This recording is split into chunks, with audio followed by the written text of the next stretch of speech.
Hi, Bruno. Thank you for coming on the Finite Podcast. My pleasure. Thanks for having me, Jody. It's great to have you here. We've planned a conversation on B2B marketing reinvention.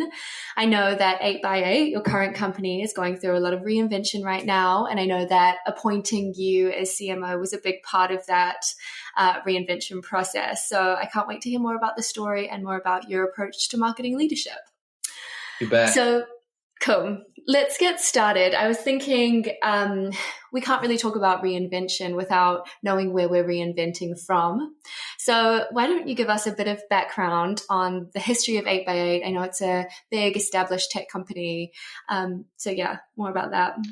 Yeah, sounds good. So what's the starting point? So 8x8 is not a young company. It started as a kind of a microchip company. And they started developing at that time some really cool tech. And it seems kind of crazy for us today. But if you think about we're doing video, we're doing audio nowadays, but they would have they developed one of the first kind of video boxes that you would plug in and do video over telephone and stuff. So there's a lot of legacy of inventing technology and really being on the edge of communications. So that's really, if you go to the core DNA of the company, it's a mix of innovation, but around communications, right? And that's where they evolved from video, and then they went into VoIP, and they became like a very good player in that early telecom VoIP. And then from there, the company really evolved into unified communication. So if you think about where it came from, and over the last 5 to 8 years, or maybe even 10, it really became one of the strongest players in unified communications. It's a leading company in that area. What we mean by unified communications, for those that are not aware, it's really phone, video, and things that employees need inside their organizations to do their jobs better. So that's the starting point. So it's a very rich brand with a huge Silicon Valley innovation background that is now at a point that's kind of trying to reinvent and grow into different areas. So really exciting. That sounds awesome. Yeah. So you've told us a little bit about where they are now and where they're trying to be. Could you give us some more specifics around that? So are they trying to kind of lean into what they've been doing historically, or kind of like reposition themselves in the market or own a new category? Yeah, so I was just talking about the unified comms category, which is mainly serving employees in the company with phones, video, and all of that. 8x8 is trying to expand in actually two other categories. One, which is probably one of the main reasons that brought me here as well, is contact center, which is really touching kind of the element in an organization that services mainly their customers. So all that infrastructure that people say customer service, customer engagement, customer experience, which is bigger than that. So that's one of the main categories. 8x8 already played there, but it was kind of a supporting business strategy. Now it's becoming the primary, or one of the primary business strategies. And third is, we also have an arm of the company, a pretty big arm, which is the third category around CPaaS, which is enabling APIs or elements of communication for companies to put into their systems, to their processes. So for example, when you have a reminder from your doctor saying, hey, you have an appointment tomorrow, or you could have sent me a reminder saying, Bruno, you're scheduled for 10 a.m. tomorrow with me, Jody. That's one example of activating one of what we call an API of communications. So those two categories by themselves are ginormous. What are we trying to do? We're trying to put the three together in a special way that can make the lives of our customers a little bit easier to implement, manage, and really get more out of it. So that's where we're going. We're well into that journey, but that's kind of the end destination. Awesome. So it sounds like a total consolidation of what you've already been doing for a while. Is that kind of moving it onto one platform? Like a kind of one unified platform? Great. Yeah, you're hired, Jody. You're hired. Well I'm done. Getting it. Really well. It's really that notion of like, instead of you, Mr. Customer, Mr. Prospect, trying to develop a CX strategy, which means how do you build inside your organization a system, a process, a framework, a set of tools to manage your customers and to grow your business, and have one platform that can stitch those three worlds together in an easier way. It seems simple when we talk about it, but for IT and also for the CX organizations, that's really hard work. It's not easy to put that stuff together. Mm. Awesome. It sounds like a really exciting project. You've given us a lot of background information on where they are now, the ambition of where they're trying to be, or hopefully on the way, since they've hired you, which I think this is a nice point to see where Bruno and 8x8 collide. Mm-hmm. I would love to know more about your background in marketing, your career so far, and a little bit about your approach to being a CMO and how that kind of intertwines with 8x8. Yeah, it's a good question. And if you go back into how do you deconstruct my career and the pieces that brought me here, I spent a lot of my time in my career as a CX consultant. So I spent a lot of time with customers earlier before marketing, right? Understanding when we talk about communications, customer experience, transformation, digital transformation, financial transformation, all of that, like how do you build that inside a customer? What does that mean to a customer at the end of the chain? So then after that, I said, hey, I think I understand this. I love this. I spent a lot of time with them. I went into sales. So I sold that technology for a couple of years, especially around digital transformation. It's an area that I'm very passionate about.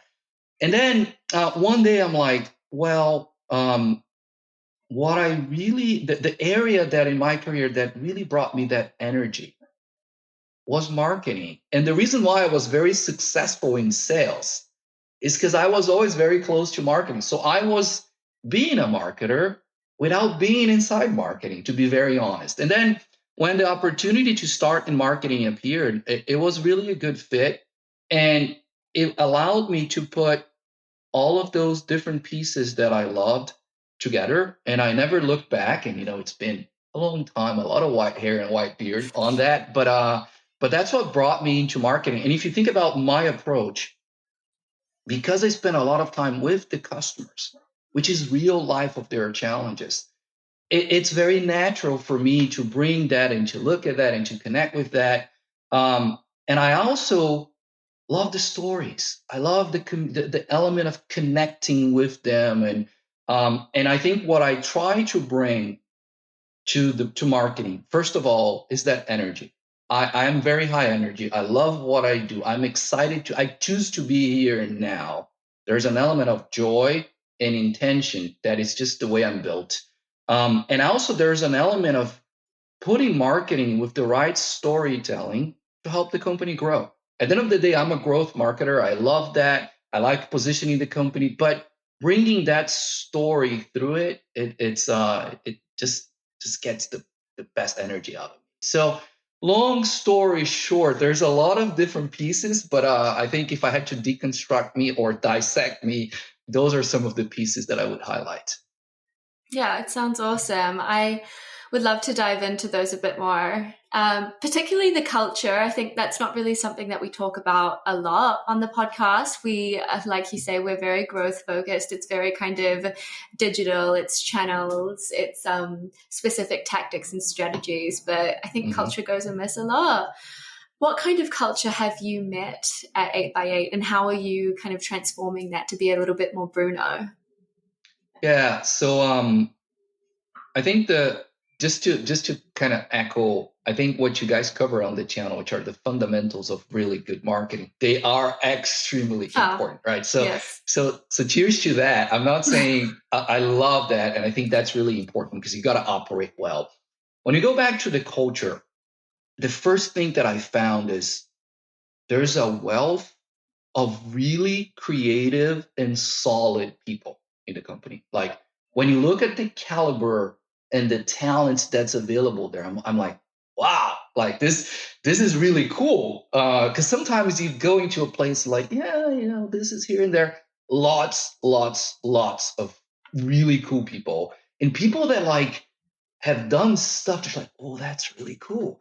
And not just in marketing, around when you go to engineering, you're like, wow, it's like amazing stuff. I think where I'm spending a lot of my energy is, I think there's two very important elements that a CMO has to infuse into the culture. One is the energy that it has if you want to do good marketing that cuts through the noise in B2B, especially B2B, you got to have an energy and you got to have the intention on that. And the second part of that, which kind of fuels that, is the creativity, right? It's not the world today takes us so much to the operation in B2B, to the, is this the best click-through rate? Is this the best like conversion? That we kind of forget that like we gotta find the ways to empower the organization to be brave. And how do you build process, structure, frameworks, and transform the organization to do that at scale? So those pockets of like, wow, can flow through the storytelling, can become the element like, oh God, 8x8 is doing that. That's really cool. And I think that's the hardest challenge for a CMO, but I think that's kind of the magic sauce in my opinion. Yeah, I really like that. There's no point having an ambivalent marketing team or one that doesn't feel valued when you know they are really great. And also, if you think about the value, at the end of the day, a lot of them, if you ask marketers, they're like, do you feel valued? Usually, when they don't punch through, that work doesn't get across, it doesn't cut through the noise, it's not connected to sales, so it doesn't translate on the other side of the funnel of the company, it's not aligned with the CEO, it's not really strategic, that's where you start to see like, yeah, it's marketing. Yeah, it flows back into that normal B2B level. That honestly, it's just more of the same. Yeah, I see what you mean. Do you have any examples of how you've used this energy to channel it into great campaigns or anything exciting recently? So we're going through a process right now of reinventing our brand, reinventing our website, reinventing also not only how we show up, but because we're solving this problem in a very unique way. We're putting these three things together that it's not easy, and a lot of other companies are focused in different approaches to this instead of putting them together. Um, Most of our energy now is being spent on how does the world look like after 8x8, and how could we really translate this way that we see the world? Because if you go to my website today, I'm not telling you that story. Like, and that's an angle that I care a lot about. And if you go back to what powers a great campaign, what powers a great ad, what powers a great story, those are very important things. And again, you can judge and say, what's the click through right here? Is this form conversion right? Is the bounce rate this, that, or that? But that creativity, that story, and also let's go back to what I told you about the buyers. Um, at the end of the day, those people are trying to solve business problems, but we're not telling those stories. They're solving really complicated stuff. So instead of a specific example, I'm kind of going back into an earlier level of the process, which is how do you teach the organization to go back and look at what are we really solving? What are we really touching? That's a core business issue for our customers. And some pockets of the organization know that very well. If you discuss with product marketing, they will say, yeah, this is the outcome. This is this. If you sit down with the customer reference folks, they will say, yeah, the story was this and this. But how do you put all of that together so it powers kind of cradle to grave in the new messaging? That's where we're spending a lot of time. And, it takes probably 2 to 3 quarters to transform, if at least to transform a brand. We're aiming for 1 or 2 more quarters to start putting that out there. I can't wait. I wake up every day saying, are we there yet? But it's really exciting. Yeah, definitely. I can see it's an immense task consolidating not only all of your products into a platform, but consolidating all of the messaging. Like thinking about what are those like key themes.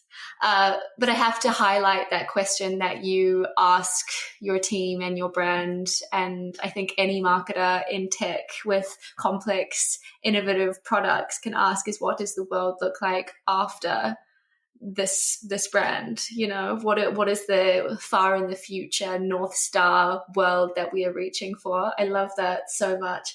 It really leans into like an innovative a messaging that makes people feel like they're part of something exciting and futuristic. Oh my God, yes. And I think I don't know. This is where I feel like a little bit different in the B2B world. And that's probably where I am very different because I think B2C does that very well and it touches consumer very well. But you as a consumer, you feel that emotion.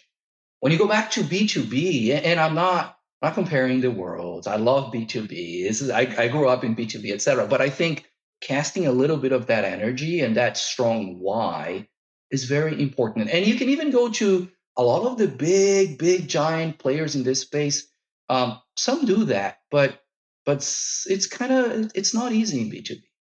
It's not easy at all because you are kind of forced to be slightly shrouded in a Yes. mentality of professionalism and risk aversion and seriousness. But then I think that there can be quite a fine balance. Like Teamwork recently released a really great video called The Client, and it's like a horror trailer, but like about a client, which is hilarious.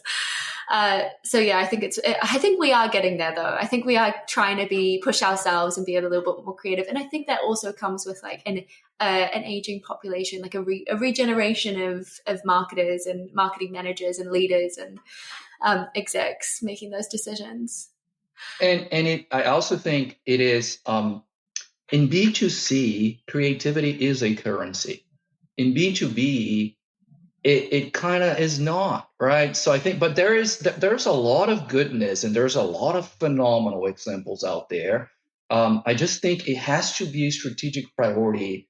And again, that monetizes back into the funnel and that helps the company grow. We're not, I love doing art and I love doing great work, but at the end of the day, I'm a growth marketer. We want to see that on the bottom line. We're a public company. We are here to grow and to help our customers. But I think it's really a kind of it has to be in the DNA of the CMO strategy. That's what I mean.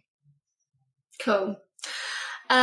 I want to go back to what you said about using energy to make marketing feel seen and high value and important within the organization more widely. Is that something that you're working on a lot? Are you kind of um, giving marketing a bit more of a seat on the table and kind of making the marketing more of making the business more of a marketing led organization? Yeah, I think that's my dream. If you ask me where, I think I do have a seat at the table now that I'm very grateful for, and that I I work really hard to earn and maintain every day. I think my team is also in that mentality. I think there's also different marketing cultures clashing because some are like, oh, marketing is just a service organization. I think marketing is the glue that puts product, sales, and all like the HR, all of those things together and builds a really strong company, especially in B2B and in SaaS tech. If you're not selling something that's like ChatGPT, that's basically very easy to understand what it does, you need good marketing, right? So, and you can see usually where marketing is under sales or marketing is under product, where the story is very different and it lacks that kind of glue that puts everything together. So yes, I think that's the direction we're going. And I have a personal goal to also not only doing that, but showing the more we become strategic and the stronger our seat at the table becomes, how much that is associated to the company growth, to the sales growth, to our shareholder equity value, and to all of those different things. I think there's a very special story to be told there. Yeah, definitely. I think we are quite lucky in B2B tech in that marketing is seen as more of a business strategy, because you're right, products are so complex. How on earth are you going to tell people about them and get people to relate to them in any way? And you see more CMOs becoming CEOs, and you see more marketers becoming founders as well. So it's nice to see, kind of on a wider sector lens, that marketing is being taken really seriously, and everybody's kind of listening to how important it is for us to be that glue. Are there any kind of hands-on, more like everyday tactics that you use to kind of um, spread that glue across the organization and kind of make it that kind of holistic marketing organization? It's a good question. I I think in terms of the specific tactics that I do, the main one is from I work a lot with my team on where are we positioned and what's the input that we're getting and what's the output that we're delivering. And if you think about that, a lot of us are like, oh, we're churning, and doing this, doing that. So I usually take a step back and I'm saying, okay, so this is coming from product, or this is coming from us going to product, or this is coming from sales, or this is going to sales. So I spend a lot of time understanding what are the bridges that we're putting here, and like energy in equals energy out, but are we being thoughtful on how are we connecting those things together? So and I think that exercise allows us to reposition and allows us not to be seen really as like, oh, okay, when we engage marketing, their strategy that's associated to the company strategy is this. We're not just like churning stuff, but there's a meaning to it. And that's the process that I usually use. I'm like, okay, and it sounds very simple, but to get your leaders in that mentality and for that to cascade down in the organization is not a small task. But I think once it does, it becomes a very thoughtful machine. Yeah, definitely. I think it can be quite defeating when you've got a very sophisticated analytics and tech stack to measure ROI and measure like this specific click or this specific ad led to this 100 grand or whatever. And then to present those kind of numbers and for it to be like, well, is this data right? Do we trust this? This could be a fluke. You know what I mean? So it's an ongoing Totally. process, isn't it? Yeah. It is. And also I think for us, because we're changing so fast and because we're playing in a much bigger area right now, it's also exciting because, we're not just hitting the same TAM. We're not just hitting the same buyer. We're not just using the same product. It's a little bit of a matrix of all of those combined as we transform ourselves as well. So it's really cool. Definitely. We're coming to the end of the episode now. I want to ask you one more question to kind of wrap up. We've talked very expansively about kind of intangible creative and intangible energy, and then kind of whittled down to like growth drivers and ROI. Yeah. I want to ask you, what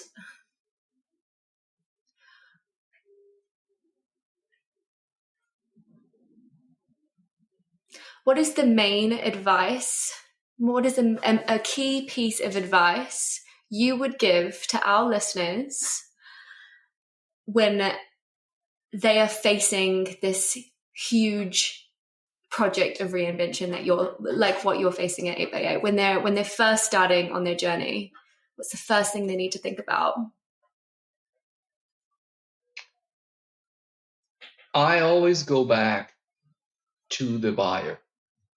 I think spend time with the people that are actually trying to solve the problems. Like, and again, this is kind of, it sounds like one-on-one, but in tech, especially when you're doing, when you're repositioning, when you're trying to grow faster, or when you're trying to kind of associate yourself to bigger categories, or your category building, for example.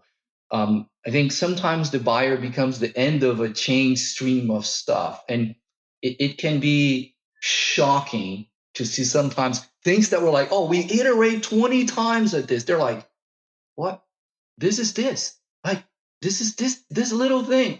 And also, I think we kind of tend to think that we are the center of the world. Oh my God, we are the machine that takes people to the moon. They are the astronauts. They're the people that really do it. So I think the biggest advice is go talk to them. Go understand when they wake up, what are they concerned about? What do they have for breakfast? Are they like, bread? Do they have? And I'm kind of joking, but I think spend time with the buyer. And also when you go back, take that in and try to through your I'm an excited person that likes to create, and I like to bring that energy, but so every CMO is different, but everyone is different in their own kind of career. There is something that makes it click for you, that gives you that joy. So when you have that buyer info, connect that back to what makes it click for you. And that's your great marketing right there. And I think from every function, there will be a different answer that brings it all together to solving and helping those buyers, right? And I know it's a long advice, but it's kind of my core belief. No, that's great. Customer obsession, definitely. I love that. Thank you so much, Bruno. It's been a pleasure to hear from you, hear more about your approach, your unique approach. Really interesting. Thanks for having me, Jody. A pleasure.